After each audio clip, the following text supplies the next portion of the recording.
दोस्तों गौर से सुनो, भोजन का सभी प्राणियों के जीवन में एक बहुत ही महत्वपूर्ण स्थान है। हम जैसा भोजन करते हैं उसका वैसा ही प्रभाव हमारे मन और बुद्धि पर पड़ता है। उपनिषदों में कहा गया है कि अगर भोजन हमारा शुद्ध होगा तो हमारा मन शुद्ध होगा, हमारी चेतना शुद्ध होगी और चेतना के अनुरूप ही हमारे विचार होते हैं, हमारी बुद्धि होती है। यानी कि मनुष्य का मन, उसका आचरण उसके भोजन के अनुरूप ही चलते हैं। जीवन में सफलता, यश, कीर्ति, वैभव या फिर समानता पाने के लिए ये आवश्यक है कि मनुष्य का भोजन शुद्ध, सात्विक, संतुलित और चित्त पर अनुकूल प्रभाव डालने वाला होना चाहिए। लेकिन हम सब लोगों की सबसे बड़ी समस्या ये है कि आज के इस आधुनिक और व्यस्त समय में हम अक्सर भोजन लेने से पहले उसके गुण और दोष के बारे में विचार करते ही नहीं है और इसी वजह से हम किसी न किसी रोग से ग्रस्त हो ही जाते हैं। अब ये रोग शारीरिक भी हो सकता है और मन का भी हो सकता है। हम सोचते हैं कि हमारा मन एकाग्र क्यों नहीं है, हमारा मन शांत क्यों नहीं है, लेकिन हम अपनी जीवन शैली की कभी बात ही नहीं करते हैं कि हम कैसी जीवन शैली जी रहे हैं। जो जीवन हम जी रहे हैं वो ठीक है भी या नहीं। तो आइए आज हम आपको भोजन और नींद के बारे में एक महत्वपूर्ण जानकारी देते हैं जो आपके लिए बहुत ही फायदेमंद है। दोस्तों आज इस वीडियो में हम मन और भोजन के बारे में विस्तार से जानेंगे एक बौद्ध कथा के माध्यम से। तो चलिए शुरू करते हैं। दोस्तों जब भी हम सोकर उठते हैं तो हमारा एक नया जन्म होता है, क्योंकि सोते समय हमारी सांसें बहुत धीमी चलती है। किसी को पता ही नहीं चलता कि हम जीवित है या मृत है। जैसे मृत्यु के समय हमारी सांस थम जाती है, वैसे ही अगर नींद में हमारी सांसें धीमी गति से चले या फिर किसी को पता ही ना चले कि हम सांस ले भी रहे हैं या नहीं, तो आप समझ जाए कि आप योग निद्रा में भी ध्यान की अवस्था में हैं। और अगर ऐसा है तो कभी भी आपको ब्रह्म मुहूर्त में जागने का प्रयास करना नहीं पड़ेगा। आपका शरीर स्वयं ही बिस्तर को छोड़ देगा, क्योंकि साधारण नींद को पूरा होने में 8 घंटे का समय लगता है, लेकिन योग निद्रा में हमारी नींद 4 से 5 घंटे में ही पूरी हो जाती है। तो अगर आपको भी अपनी नींद को पूरा करना है और ब्रह्म मुहूर्त में उस समय उठने के फायदे को प्राप्त करना है, तो उसके लिए आपको इन सभी बातों का ध्यान रखना है जो आज हम आपको बताएंगे। तो सबसे पहली बात है जो आपको ब्रह्म मुहूर्त में उठने के लिए ध्यान में रखनी चाहिए, वो है कि अगर आपकी नींद पूरी नहीं हुई है, आप अभी और सोना चाहते हैं, तो खुद को जबरदस्ती ब्रह्म मुहूर्त में से ना उठाए, क्योंकि इस तरीके से जबरदस्ती ब्रह्म मुहूर्त में उठने का कोई लाभ नहीं है। अगर आप उठ भी जाते हैं तो ब्रह्म मुहूर्त में मिलने वाली ऊर्जा को आप प्राप्त नहीं कर पाएंगे। अगर आप सुबह ब्रह्म मुहूर्त में खुद से अपने आप उठ जाते हैं तो ही आप सुबह के ध्यान में उतर पाएंगे और उससे मिलने वाले फायदों को ले पाएंगे। क्योंकि अगर हम स्वयं को जोर जबरदस्ती के साथ ब्रह्म मुहूर्त में जगा लेते हैं तो उसके बाद हमारा पूरा दिन सिर्फ तनाव में निकलता है। हम पूरा दिन चिड़चिड़े से रहते हैं, हमारा किसी भी चीज में मन ही नहीं लगता है और थका थका सा हम महसूस करते हैं। ब्रह्म मुहूर्त में जागने के लिए उसकी तैयारी आपको रात में ही करनी होती है। अब वो तैयारी क्या है, क्या करना है, आगे बताते हैं। दोस्तों अगर आप खुद को ब्रह्म मुहूर्त में समय पर उठाना चाहते हैं तो उसके लिए आपको रात में 9 बजे तक बिस्तर पर चले जाना है और ये निश्चित कर लेना है कि आपको प्रतिदिन 9 बजे सोने चला ही जाना है, चाहे कुछ भी हो जाए। जब आप एक बार बिस्तर पर चले जाए तो बिस्तर पर चले जाने के बाद कोई भी काम को, किसी भी तरीके के विचार को अपने दिमाग में, अपने भीतर नहीं लाना है। आपके दफ्तर का काम आपके दफ्तर में ही छोड़ दे। घर की चिंता या फिर कोई भी ऐसा विचार जो आपको परेशान करे या आपकी नींद को खराब करे, ऐसा कोई भी विचार आपके अंदर नहीं आना चाहिए, चाहे वो कितना भी जरूरी क्यों ना हो। क्योंकि एक गहरी नींद से ज्यादा जरूरी आपके लिए और कुछ नहीं हो सकता है। हम धन तो कमा सकते हैं, हमारे पास खूब सारा धन भी हो जाता है, लेकिन उस धन को आ जाने के बाद भी शायद ही कोई ऐसा व्यक्ति होगा उस धन से आपके लिए चैन की नींद खरीद पाए, उसके पास चाहे कितना भी पैसा क्यों ना हो, लेकिन वो एक गहरी नींद नहीं ले पाता। अगर आप रात में 9 बजे सोना चाहते हैं तो उसकी तैयारी भी आपको शाम 7 बजे से शुरू कर देनी होगी। अब आप सोच रहे होंगे कि 9 बजे सोने के लिए 7 बजे से तैयारी क्यों करना है, तो इसके पीछे का भी एक कारण है। आप एक चीज बताएं कि जब आप रात में सोने जाते हैं तो क्या आपके बिस्तर पर जाते ही नींद आ जाती है? नहीं, उस समय आपके मन में काफी सारे विचार, काफी सारे चीजें चल रही होती है। कोई फोन चलाता है, कोई कुछ काम करता है, कोई कुछ सोचने लग जाता है, जिसकी वजह से हमारा 1-2 घंटे इन सब चीजों को सोचने में ही निकल जाता है।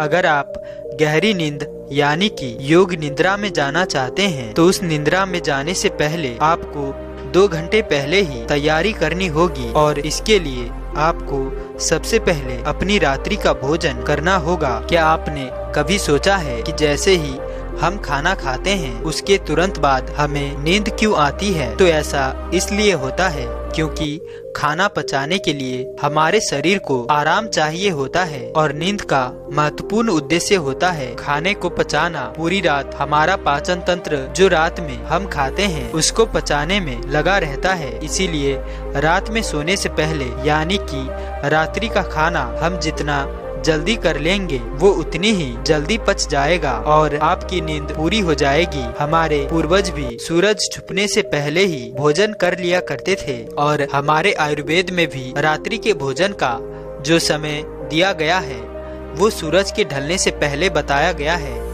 यानी कि आप रात का भोजन 7 बजे से पहले ही कर ले। अगर हम अपना भोजन समय पर कर लेंगे तो हमारे सोने से पहले हमारा आधे से ज्यादा भोजन पच चुका होगा और हमें नींद भी अच्छी आएगी। इसके साथ ही रात का भोजन करते समय इस बात का विशेष ध्यान रखें कि हमारे रात का भोजन जितना ज्यादा हल्का होगा वो उतना ही जल्दी पच जाएगा। आप रात के भोजन में हल्का खाना खाएं। जो खाने को पकने में जितना समय लगता है वो भोजन उतना ही ज्यादा भारी होता है।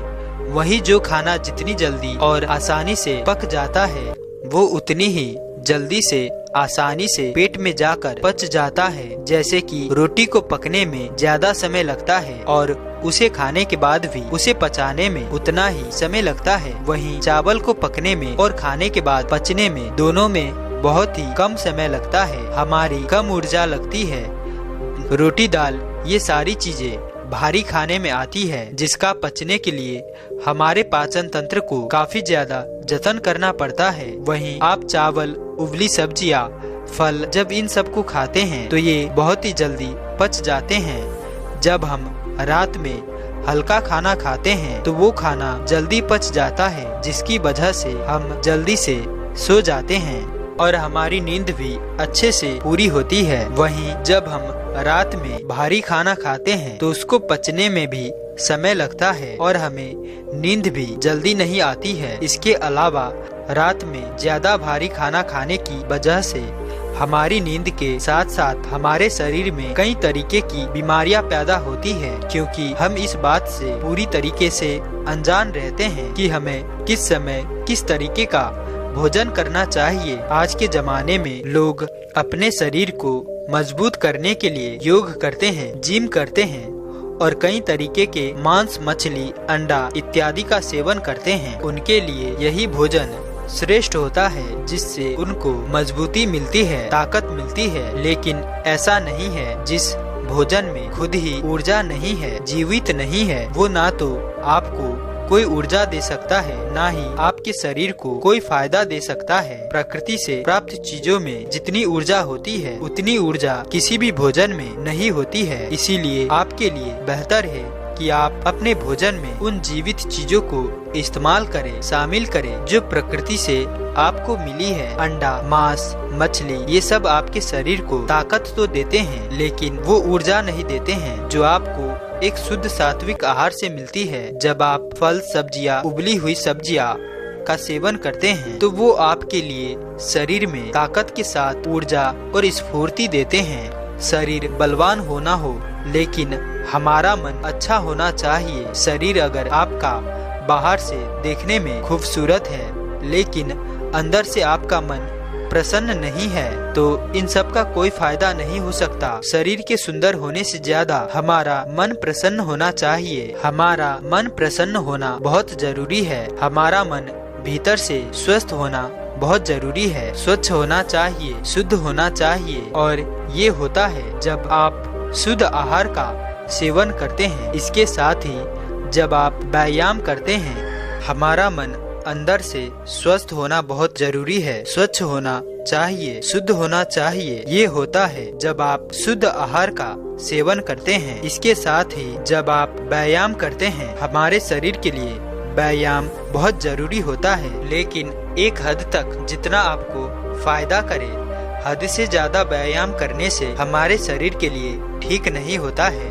व्यायाम करने से हमारे शरीर की ऊर्जा बढ़ती है, लेकिन जब हम हद से ज्यादा व्यायाम करते हैं तो वही हमारी थकान का कारण भी बनता है। हम बहुत जल्दी थका थका महसूस करते हैं और उस स्थिति में फिर हमें ऐसा महसूस होता है कि हमें सिर्फ और सिर्फ आराम करना है। इसीलिए अगर आप व्यायाम भी करते हैं तो अपने शरीर की जरूरत के अनुसार ही करें। एक समझदार व्यक्ति ये बात बहुत अच्छी तरीके से जानता है कि हम अपने शरीर को जितना भी बलवान क्यों न बना ले, वो एक न एक दिन इसी मिट्टी में मिलकर रह जाएगा। और जो व्यक्ति ये बात समझ गया, मानो उसने अपने मन को समझ लिया, और जिस व्यक्ति ने अपने मन को समझ लिया, इसका मतलब उसने बहुत बड़ा काम कर लिया। अगर आप अपने मन को समझ लेते हैं तो आपका जीवन बहुत आसान हो जाता है। अधिकतर लोग अपने जीवन को, अपने शरीर को सुंदर इसलिए बनाना चाहते हैं ताकि वो दूसरों को खुद की तरफ आकर्षित कर सके, उन्हें प्रभावित कर सके। आज के समय में इस तरीके के कई सारे विज्ञापन आते हैं जिसमें तरह तरह की क्रियाएं दिखाई जाती है, जिसे देखने के बाद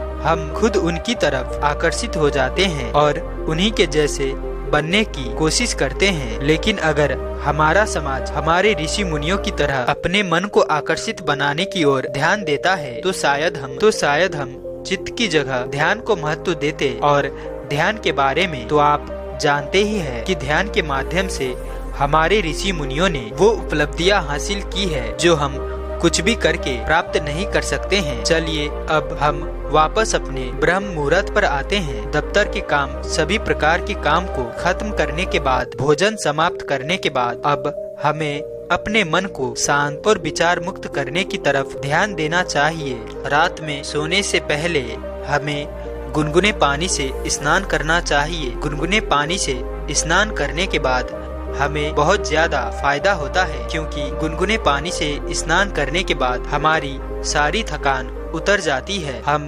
बहुत रिलैक्स हो जाते हैं। हमारे भीतर सारी चिंताएं जो है, दुख जो है, तनाव, क्रोध, सब कुछ पानी के साथ ही एकदम से बह जाता है और एकदम आराम महसूस करते हैं। हमारा मन एक तरीके से एकदम खाली और निर्मल हो जाता है। नहाने के बाद आप अब किसी भी तरीके का कोई काम मत कीजिए, ना ही फोन चलाइए, ना ही टीवी देखे, ना ही किसी प्रकार के विचार अपने अंदर लेकर आइए। जो भी है सब वहीं पर छोड़ दीजिए। अगले दिन आपको वो उसी जगह पर मिल जाएगी।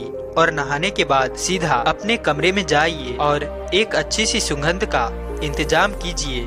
जो खुशबू आपको अच्छी लगती है और उस खुशबू को अपने पूरे कमरे में फैला दीजिए, जैसे कि किसी भी तरीके की धूप बत्ती, अगरबत्ती या फिर इत्र। इसके बाद अपने बिस्तर पर जाने के बाद किसी भी तरीके की किताब को आप पढ़ सकते हैं। इससे क्या होगा कि आपका मन कहीं दूसरी तरफ नहीं जाएगा, आप डिस्ट्रैक्ट नहीं होंगे और आपका पूरा फोकस आपकी किताब को पढ़ने पर होगा। किताब पढ़ने के बाद आप अपने कमरे की लाइट को बंद कर दीजिए और एक अच्छा सा जो भी गीत आपको सुनने में अच्छा लगता है उस गीत को बजाए और आराम से लेट जाइए। कमरे में अंधेरा कर देने के बाद जल्दी से नींद आ जाती है। आँखों के सामने जब तक लाइट जलती रहती है, हमारे दिमाग में यही चलता रहता है कि अभी सोने का समय नहीं हुआ है। इसीलिए सबसे पहले अपने कमरे की लाइट को बंद करें और उसके बाद आप गीत सुनते सुनते आराम से सो जाइए।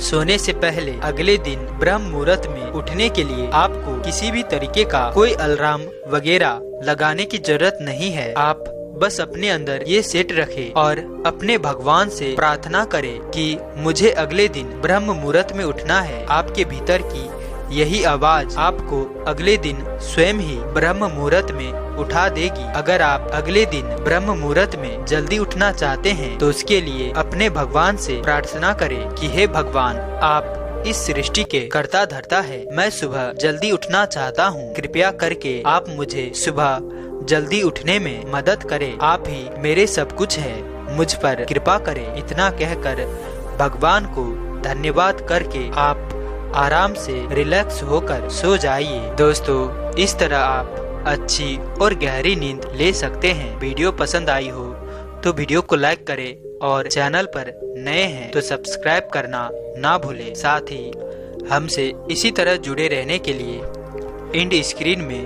दी हुई वीडियो पर क्लिक करें। धन्यवाद। मन लगाकर सुनो दोस्तों, यदि हमारा पाचन तंत्र खराब हो जाए तो पूरा शरीर प्रभावित होता है।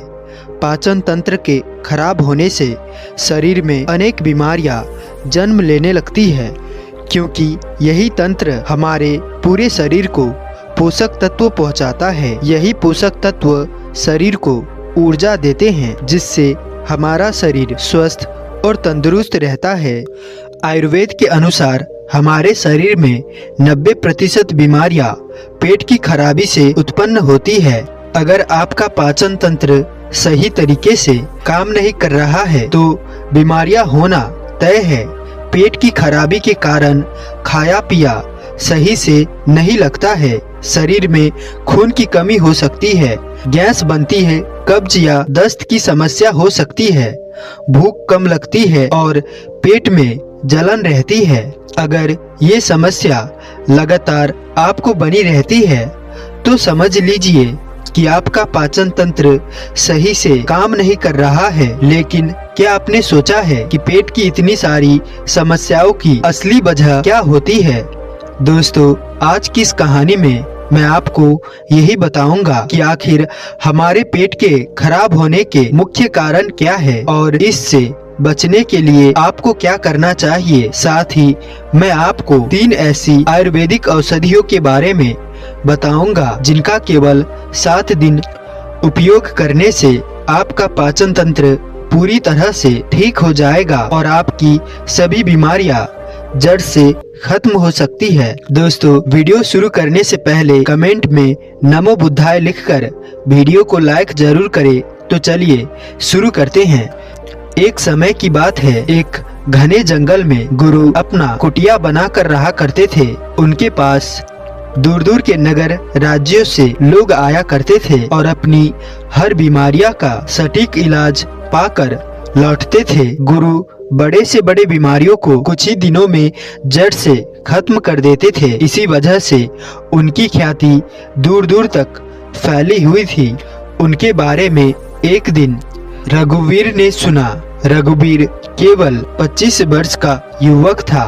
दिखने में वो बहुत दुबला और कमजोर था। वो कई बीमारियों से ग्रस्त था। उसकी उम्र लगभग 25 वर्ष की थी। जब उसने उन महान गुरु के बारे में सुना तो उसने तुरंत उनसे मिलने का निश्चय किया और उनकी ओर निकल पड़ा। कुछ दिनों की कठिन सफर के बाद रघुवीर उस गुरु के आश्रम में पहुंचा। जब वो वहां पहुंचा तो गुरु ध्यान साधना में लीन थे। रघुवीर भी गुरु के पास बैठ गया और उनके ध्यान से बाहर आने का प्रतीक्षा करने लगा। जब गुरु ने अपनी साधना पूरी की और अपनी आंखें खोली तो उन्होंने रघुवीर को देखा अपने सामने।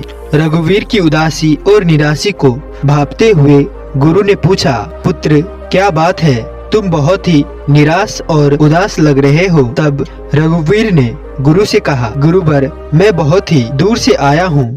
मैंने आपके बारे में बहुत सुना है। मेरी उदासी का कारण मेरी बीमारियां हैं। मैं बहुत कमजोर हूँ और हमेशा बीमार रहता हूँ। कृपया मेरी मदद करें और इन बीमारियों के कारण मैं बहुत कमजोर हो गया हूँ। मेरे शरीर की सारी ऊर्जा खत्म हो चुकी है। मुझे हमेशा थकान और आलस महसूस होता है, जिस वजह से मैं कोई भी काम करने में असमर्थ हूँ। मैं ज्यादातर समय बिस्तर पर ही पड़ा रहता हूँ। इसके बाद युवक ने बहुत ही करुणा भरे स्वर में कहा, गुरुदेव, कृपया करें और मेरा इन सभी समस्याओं का समाधान बताए।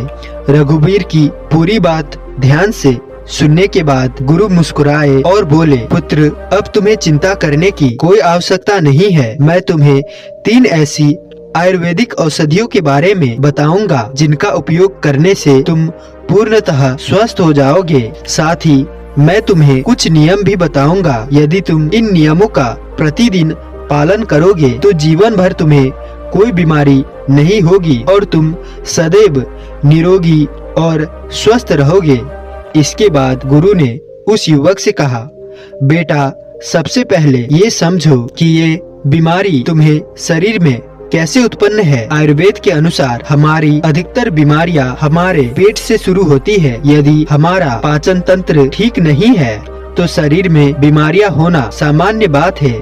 इसीलिए सबसे पहले तुम्हें अपने पाचन तंत्र को ठीक करना होगा। इसे ठीक करने के लिए मैं तुम्हें 3 औषधियों के बारे में बताऊंगा जो न केवल तुम्हारे पाचन तंत्र को बेहतर बनाएगी बल्कि पेट की सभी समस्याओं को भी दूर करेगी। इन औषधियों को ध्यान से सुनो। इसके बाद मैं तुम्हें कुछ नियम भी बताऊंगा। तुम इनका नियमित पालन करोगे तो तुम्हारा पाचन तंत्र हमेशा स्वस्थ रहेगा और भविष्य में तुम्हें कभी कोई बीमारी नहीं होगी। फिर गुरु ने पहली औषधि के बारे में बताते हुए कहा, पुत्र, पहली औषधि जिसे तुम अपने पाचन तंत्र को सुधारने के लिए प्रयोग करना है वो है त्रिफला। त्रिफला 3 फलों से मिलकर बनता है, आंवला, बहेड़ा और हरड़। ये तीनों फल मिलकर शक्तिशाली औषधि का निर्माण करते हैं जिसे त्रिफला कहा जाता है। ये औषधि विशेष रूप से पाचन तंत्र को लाभ पहुंचाती है। त्रिफला न केवल पाचन तंत्र के लिए फायदेमंद है बल्कि ये एक प्राकृतिक डिटॉक्सिफायर भी है। ये शरीर को विषैले तत्वों से मुक्त करने में मदद करता है और पेट के अंदर जमे हुए विषाक्त पदार्थों को बाहर निकालता है। जब तुम इनका नियमित उपयोग करोगे ये कब्ज, पेट फूलना, ब्लोटिंग और अपच, इंडाइजेशन जैसी समस्याओं को जड़ से खत्म कर देगा। गुरु ने कहा, बेटा, त्रिफला में शक्तिशाली इम्यूनिटी बढ़ाने वाले गुण होते हैं। इसमें भरपूर मात्रा में एंटीऑक्सीडेंट होते हैं और विटामिन सी होता है जो इम्यून सिस्टम को मजबूत करता है और शरीर को कई संक्रमण से और बीमारियों से बचाने में मदद करता है। इसके साथ ही त्रिफला में मौजूद 3 फलों के पोषण देने वाले गुण आँखों के लिए भी बहुत फायदेमंद है। ये आँखों को स्वस्थ रखते हैं और उनकी रोशनी को बढ़ाने में मदद करते हैं। इसके अलावा त्रिफला मानसिक स्वास्थ्य के लिए भी लाभकारी है। इसमें एक्टोजेनेटिक गुण होते हैं जो शरीर के तनाव को नियंत्रित करने में और मानसिक शांति को बढ़ावा देने में सहायक होते हैं। त्रिफला में बेहतरीन एंटीऑक्सीडेंट गुण भी होते हैं जो कि त्वचा को स्वस्थ और चमकदार बनाए रखने के लिए एक शक्तिशाली अमृत की तरह काम करते हैं। ये शरीर से विषाक्त पदार्थों को बाहर निकालता है जिससे त्वचा साफ, ताजी और जीवंत हो जाती है। इसके बाद गुरु ने कहा, बेटा, अब ध्यान से सुनो कि त्रिफला पाउडर का सेवन कैसे करना है। तुम्हें इसे रात को सोने से पहले 1 चम्मच त्रिफला पाउडर को 1 गिलास पानी से मिलाकर पीना है। इसे नियमित रूप से करने से तुम्हारे पाचन तंत्र और शरीर को अत्यधिक लाभ होगा। इसके बाद गुरु ने युवक से कहा, पुत्र, दूसरी आयुर्वेदिक औषधि जिसको तुम्हें अपने पाचन तंत्र को सुधारने के लिए इस्तेमाल करना है वो है दही। बेटा, दही एक ऐसे औषधीय गुण वाले पदार्थ है जो कि हमारे पाचन तंत्र को सुधारने में बहुत ही महत्वपूर्ण है। दही एंटीबैक्टीरियल, एंटीऑक्सीडेंट से भरपूर होता है। ये भोजन को स्मूथ करता है और पाचन में सहयोग करता है। ये भोजन को गलाने में मदद करता है, साथ ही ये पेट को ठंडक भी देता है। दही कोलेजन के उत्पादन को बढ़ावा देता है, त्वचा को लचकता को बनाए रखता है जिससे त्वचा पर झुर्रियां नहीं आती है, त्वचा टाइट और जवान दिखती है जिससे डिहाइड्रेट, एक्ने की समस्या कम होती है। लेकिन पुत्र, दही केवल त्वचा के लिए ही नहीं बल्कि पाचन तंत्र के लिए भी बेहद फायदेमंद है। इसमें कई हीलिंग प्रॉपर्टीज होती है, जैसे कि आपके डाइजेशन को बेहतर बनाने में मदद करती है। दही में एंटीऑक्सीडेंट भरपूर मात्रा में होते हैं, जो कि शरीर के फ्री रेडिकल से लड़ने में मदद करते हैं। साथ ही इसमें एंटी इंफ्लेमेटरी गुण भी होते हैं, जो कि शरीर की सूजन को कम करते हैं। इसका नियमित सेवन से आपके पाचन तंत्र को मजबूत और स्वस्थ बनाए रखने में मदद करता है। गुरु ने कहा, दही पाचन से जुड़ी सभी समस्याओं में विशेष लाभकारी होते हैं। कब्ज से लड़ने में बेहद प्रभाव है। इसमें लैक्सेटिव गुण होते हैं, जो कब्ज से राहत दिलाने में मदद करते हैं। इसके अलावा हार्ट बर्न से राहत दिलाने में भी सहायक है। इसकी ठंडक देने वाली और सूदिंग प्रॉपर्टीज गैस और एसिडिटी से बहुत राहत पहुंचाती है। ये पेट और आंतों को साफ करने का काम करता है और कब्ज की समस्याओं को दूर करता है। ये उन लोगों के लिए विशेष रूप से फायदेमंद है जो एसिडिटी और गैस की समस्या से परेशान रहते हैं। ध्यान से सुनो, अब दही का सेवन कैसे करना है। आपको केवल दोपहर के खाना खाने के बाद आपको ऊपर से दही पीना है। आपको दही केवल दोपहर में ही खाना है। सूर्य अस्त होने के बाद या सुबह दही आप नहीं खा सकते हैं। दही पचने में भारी होता है, इसीलिए इसे दोपहर 11 बजे से लेकर 3 बजे तक के बीच में आप दही का सेवन कर सकते हैं। ये सबसे उत्तम समय होता है। फिर गुरु ने रघुवीर को तीसरी आयुर्वेदिक औषधि के बारे में बताते हुए कहा, पुत्र, तीसरी औषधि है नींबू पानी। नींबू पानी सेहत के लिए किसी वरदान से कम नहीं है। इसमें कई प्रकार के पोषक तत्व होते हैं, शरीर के लिए बेहद आवश्यक है।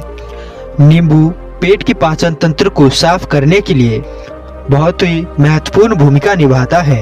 ये पाचन को भी बेहतर बनाता है। इसके अलावा नींबू एंटीबैक्टीरियल, एंटी इंफ्लेमेटरी और एंटी फंगल और एंटीबैक्टीरियल गुण होते हैं, जो त्वचा की समस्याओं से साथ ही बालों की समस्याओं से बचाने में मदद करते हैं। इसे बॉडी डिटॉक्सिफायर भी कहा जाता है। ये बालों को हेल्दी बनाए रखने में भी बहुत फायदेमंद है। इसके नियमित सेवन न केवल पाचन के लिए बल्कि समग्र स्वास्थ्य के लिए भी लाभकारी है। गुरु ने कहा, पुत्र, जब तुम नींबू का सेवन करते हो तो ये केवल पाचन तंत्र को दुरुस्त नहीं बनाता है, बल्कि एसिडिटी और गैस की समस्या को भी दूर करती है। पाचन के लिए एक बहुत ही प्रभावी औषधि है। इसमें एक विशेष तत्व पाया जाता है जिसे विटामिन सी, साइट्रिक एसिड कहा जाता है। इसमें डाइजेस्टिव एंजाइम होते हैं जो गैस्ट्रिक जूस को उत्तेजित करता है, जिससे पाचन प्रक्रिया में सुधार होता है। ये गैस और ब्लोटिंग जैसी समस्याओं को खत्म करने के लिए बेहद उपयोगी है। इसके अलावा नींबू का सेवन दांतों और मसूड़ों के स्वास्थ्य के लिए भी लाभकारी है। इसके एंटीबैक्टीरियल गुण मुंह के संक्रमण को दूर करने में मदद करते हैं और दांतों को स्वस्थ बनाए रखने में सहयोग करते हैं। गुरु ने कहा, बेटा, नींबू दांतों की सुरक्षा करती है और मसूड़ों की सूजन को कम करती है।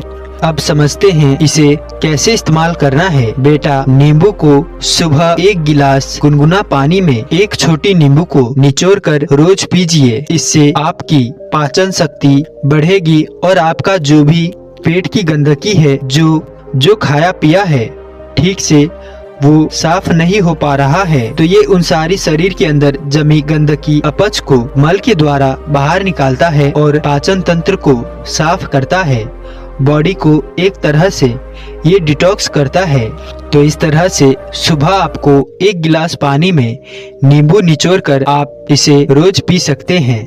फिर गुरु कहते हैं, पुत्र, इन नियमों का पालन करोगे और इन औषधियों को नियमित रूप से उपयोग करोगे तो जीवन में तुम्हें कभी कोई बीमारी नहीं होगी और तुम हमेशा स्वस्थ और निरोग रहोगे। गुरु की ये बात सुनकर वह युवक रघुवीर अत्यंत प्रसन्न हुआ और उसने गुरु को दंडवत प्रणाम किया। इसके बाद वो वहां से चला गया और गुरु भी फिर से अपनी ध्यान साधना में तल्लीन हो गए। दोस्तों, आज हम बात करेंगे सिंघाड़े के बारे में। एक बहुत ही नजरअंदाज कर देने वाले ये फल हैं जिस पर अक्सर हम लोगों का ध्यान नहीं जाता है, लेकिन ये कितना शक्तिशाली है इसका अंदाजा आप इस बात से लगा सकते हैं कि कई सारी पुरानी आयुर्वेदिक और यूनानी दवाइयों में इसको मुख्य इंग्रेडिएंट्स कहा गया है। ये फल को आप सीधा भी खा सकते हैं क्योंकि ये सालों में सिर्फ कुछ ही दिनों के लिए मिलता है, इसीलिए अक्सर इसको सुखाकर भंडारण कर लिया जाता है ताकि साल भर इसको इस्तेमाल किया जा सके। और सूखे हुए सिंघाड़े से एक और खास चीज बनाई जाती है जो है सिंघाड़े का आटा। तो आज हम बात करेंगे सिंघाड़े के आटा के कुछ वैज्ञानिक प्रमाणित स्वस्थ फायदे के बारे में, और साथ ही साथ मैं आपको बताऊंगा कि कौन से मौसम में सिंघाड़े का आटा खाना सबसे अच्छा होता है। आज अंतिम में हम ये भी जानेंगे कि किन लोगों को इसे नहीं खाना चाहिए। तो चलिए बिना किसी देरी के आज के इस मजेदार बौद्ध कथा को शुरू करते हैं और जानते हैं सिंघाड़े के आटे के बारे में पूरी विस्तार से। एक बार की बात है, एक गुरु अपने शिष्यों को बता रहे थे, बच्चों सिंघाड़ा एक पानी में उगने वाला फल है, यानी कि ये पानी के अंदर बढ़ता है और इसका आटा इसके नट्स को यानी कि इसके छिलकों को उतार के अंदर का जो मगज निकलता है उसको पीसकर बनाया जाता है। ये आटा प्राकृतिक ग्लूटेन फ्री होता है और इसीलिए किसी इंसान को ग्लूटेन से एलर्जी है तो जो कि आजकल बहुत सारी सामान्य देखी जाती है, तो सिंघाड़ा ऐसे लोगों के लिए एक बहुत ही सुरक्षित और स्वस्थकर विकल्प माना जा सकता है। सिंघाड़े के आटों को अक्सर हम लोग व्रत के समय पर ही खाते हैं, लेकिन ये सिर्फ व्रत के लिए नहीं है बल्कि ये रोज अपने खाने में भी आराम से खाया जा सकता है। और सच कहूँ तो सर्दी के मौसम में तो उसको खाना बहुत ही फायदेमंद होता है। सबसे पहला सिंघाड़ा का आटा के जो फायदे हैं जो बहुत ही बढ़िया है वो है एनर्जी बूस्ट करता है। जी हाँ, सिंघाड़े का आटे के जो कम्प्लेक्शन होते हैं ये आपको पूरे दिन एनर्जी देते रहते हैं, जिससे कि थकान कमजोरी आपको कम होती है और आपके अंदर बल रहती है, स्टेमिना बनती है। और इसीलिए अगर आप उपवास कर रहे हैं, इसीलिए शायद उपवास के दौरान व्रतों के दौरान इसे खाया भी जाता है तो आपको ये पूरे दिन बल देता रहता है, आपको कमजोरी वगैरह महसूस नहीं होती है। साथ ही अगर आप जिम एक्सरसाइज करते हैं, वेट लिफ्ट करते हैं तो ये एक बहुत ही बढ़िया प्राकृतिक बल देने वाला स्रोत आपके लिए बन जाता है। आपको काफी ज्यादा अच्छे से परफॉर्म करने में मदद करता है। तो अगर आपको कमजोरी दूर करनी है, शरीर में ताकत चाहिए, तो सिंघाड़े के आटे की रोटियां खाना आप आज से ही शुरू कर दीजिए। इससे आपको जरूर फायदा महसूस होगा। सिंघाड़े के आटे का दूसरा फायदा आपके डाइजेशन के लिए। देखिए, डाइजेशन की समस्या तो हम सबको कभी ना कभी तो होती ही रहती है, लेकिन अगर आप सिंघाड़े के आटे को खाते हैं तो इसका हाई फाइबर कंटेंट आपके गट हेल्थ के लिए इम्प्रूव करेगा। ये प्राकृतिक क्लीनर की तरह काम करता है और आपके डाइजेस्टिव सिस्टम से गंदगी और टॉक्सिन्स को बाहर निकालने का काम करता है और कॉन्स्टिपेशन कब्ज की समस्या को दूर करता है। सिंघाड़े के आटे का तीसरा फायदा ये है, ये दिल के लिए, आपके हार्ट के लिए सिंघाड़े के आटे में पोटासियम काफी ज्यादा होता है। पोटासियम आप जानते ही हैं कि ब्लड प्रेशर को कंट्रोल करता है और नसों को नर्म और लचीला बनाता है, जिससे क्या होता है कि दिल की बीमारियां होने का खतरा, हाई ब्लड प्रेशर होने का खतरा और नस में ब्लॉकेज होने का जो रिस्क होता है वो काफी हद तक कम हो सकता है। चौथा फायदा बच्चों खासकर से मर्दों की ताकत के लिए मिलता है, जैसे कि सिंघाड़े के आटे में मेल सेक्सुअल हेल्थ के लिए बढ़ाने की गुण भी होती है। इसमें जिंक और मैग्नीशियम होता है जो कि टेस्टोस्टेरोन उत्पादन में काफी मदद करते हैं और ये जो हार्मोन होता है ये टेस्टोस्टेरोन ये आपके लिबिडो और रिप्रोडक्टिव हेल्थ के लिए सबसे ज्यादा महत्वपूर्ण चीज है आयुर्वेद के हिसाब से देखें तो सिंघाड़ा एक बल और वीर्य बढ़ाने वाले फूड माने जाते हैं। इसका मतलब होता है शरीर को बल देने वाले, और वृष्य का मतलब होता है एफोर्ड 6, यानी कि ये आपकी प्रजनन स्वास्थ्य को भी बढ़ाता है, आपकी ताकत को बढ़ाता है, समय स्टेमिना को बढ़ाता है। तो अगर आप अपने स्टेमिना और अपने परफॉर्मेंस को बढ़ाना चाहते हैं और इस तरह की कमजोरी महसूस करते हैं तो आपको सिंघाड़े का आटा आप खाना शुरू कर सकते हैं। इससे आपको काफी ज्यादा मदद मिलेगी। सिंघाड़े का आटा वजन घटाने में भी आपकी मदद करता है। ये एक लो फैट और हाई फाइबर फूड है जो कि आपके लंबे टाइम तक फुल रखता है, यानी कि पेट को जल्दी खाली होने नहीं देता है। इसकी वजह से होता क्या है कि ये आपको बार बार भूख नहीं लगती है और आप स्नैकिंग कम करते हैं। अगर वजन को कम करने की आप सोच रहे हैं तो कोई ऐसी चीज चाहते हैं जिससे आपको आसानी से वजन कम हो जाए तो सिंघाड़े के आटे से बनी रोटियां या फिर इससे बना हुआ चीला भी आप खाना शुरू कर सकते हैं। सिंघाड़ा हमारी इम्यूनिटी को भी बढ़ाता है। सिंघाड़े के आटे में एंटीऑक्सीडेंट और एंटीविटामिन और विटामिन सी होता है जो कि शरीर को इन्फ्लेमेशन से लड़ने में मदद करते हैं। मतलब अगर आप छोटी छोटी बीमारियों को दूर रखना चाहते हैं, अपने आप से बार बार बीमारियां होती रहती है, नजला जुकाम होता है, वायरल इन्फेक्शन होते रहते हैं, तो सिंघाड़े का आटा इसमें आपकी काफी मदद कर सकता है, आपकी इम्यूनिटी को बूस्ट कर सकता है। सिंघाड़े के आटे को खाने का 8वां फायदा मिलता है, ये तनाव और एंजाइटी को कम करते हैं। बच्चों, तनाव और चिंता सिर्फ दिमाग पे ही नहीं बल्कि आपकी पूरी शरीर के ऊपर भी बहुत ही नकारात्मक प्रभाव डालती है। सिंघाड़े के आटे में मैग्नीशियम होता है। ये मैग्नीशियम जो है ये एक प्राकृतिक रिलैक्सेशन की तरह काम करता है। तो ऐसे में कभी लोग जिन्हें ज्यादा तनाव चिंता रहती है, हमेशा परेशान रहते हैं, मूड चिड़चिड़ा रहता है, ऐसे सभी लोगों को सिंघाड़े की रोटियां खाने की काफी ज्यादा फायदे मिलेगा। बच्चों, अक्सर लोग मुझसे पूछते हैं सिंघाड़े के आटे को कौन से मौसम में खाना सबसे उत्तम होगा, तो चलिए इसे समझते हैं एकदम बिल्कुल साधारण तरीके से। सबसे पहले बात करते हैं विंटर सीजन की, यानी कि सर्दियों के मौसम को। देखिए, सिंघाड़े का जो आटा है इसको आप सर्दियों के मौसम में अगर खाएंगे तो ये आपके लिए सबसे ज्यादा उत्तम रहेगा। आप कहेंगे साहब ऐसा क्यों? देखिए, सिंघाड़ा जो है ये एक बल देने वाला फूड होता है और इसमें न्यूट्रिएंट्स भी बहुत सारे होते हैं और इसी वजह से ये सर्दी के मौसम में आपकी शरीर को बल और वार्ष्य देता है। वैसे अगर आप आयुर्वेद के हिसाब से देखें तो सिंघाड़े की तासीर ठंडी होती है, लेकिन इसमें कुदरत का ऐसा करिश्मा है कि इसको खाने से शरीर को भरपूर नरिशमेंट और खूब सारी एनर्जी मिलती है, जिससे वंत का भी एहसास होता है। यानी इससे आपको अगर सर्दी में खाएंगे तो कोई दिक्कत नहीं आएगी। तो सबसे उत्तम मौसम जो है सिंघाड़े को खाने का वो है सर्दी का मौसम। अगर गर्मी के मौसम की बात करें तो सिंघाड़े को आटो को आप गर्मी के सीजन में भी खा सकते हैं, लेकिन ये ध्यान रखिएगा कि गर्मी में इसे आपको ज्यादा या रोज रोज नहीं खाना है, क्योंकि इससे क्या होगा, शरीर में फिर से वही वर्थ वाली दिक्कत आएगी और गर्मी में आपको समस्या आएगी।